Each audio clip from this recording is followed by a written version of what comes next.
ही ये योनि है जिससे हम निकल पाएंगे 84 लाख योनियों में। भगवान ने कृपा करके दिया है। खास करके विवेकवान पशुवत मनुष्य जीवन व्यतीत करने वाले तो बहुत हैं विश्व में, जिनको कोई भगवान से मतलब नहीं। थोड़ा कुछ धार्मिक हुए तो नर्क स्वर्ग तक की बात है। जीवन मुक्ति या भगवत साक्षात्कार ये तो बातें ही नहीं मिलेंगी।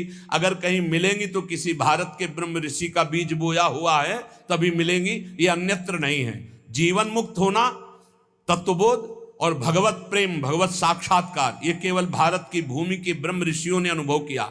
अन्यत्र तो बस स्वर्ग और नर्क इन्हीं की चर्चा मिलेगी।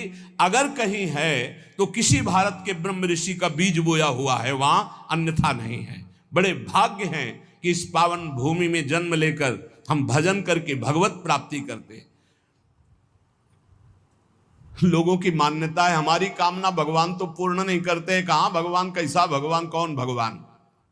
बाप को बाप नहीं मानोगे तो बाप को कुछ बिगड़ जाएगा क्या?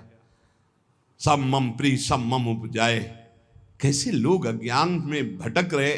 तुम करो पापाचरण, तुम्हारी बात सुनेंगे। अच्छा यही सोचो, हमारे भारत का प्रधानमंत्री है, हर प्रयास करता है, कोई भी बने अपनी बुद्धि से प्रयास करता है भारत उज्जवल हो। यदि सत्य मार्ग का पथिक है, वो अपने कर्तव्य को समझता है तो ही सोचेगा भारत उज्जवल भविष्य वाला बने, भारत धनाढ्य बने, भारत एक बलवान देश बने, भारत की हर प्रजा सुखी रहे। इसके बाद उसी का बनाया हुआ कानून है। अगर इसके विपरीत ऐसा करता है कोई तो उसको इतनी सजा, उसको ये दंड, उसको ये दंड। ऐसे ही भगवान का विधान है। यदि आप धर्म मार्ग में चलोगे तो उज्जवल भविष्य वाले, आप अध्यात्म बल से बलवान, आप परमानंद की प्राप्ति करने वाले। आप विपरीत मार्ग में धर्म विरुद्ध चलोगे तो आपको रोग, शोक, दंड, चिंता, भय, शोक, नरक, मृत्यु ये सब प्राप्त होंगे। भगवान ने निर्णय कर दिया।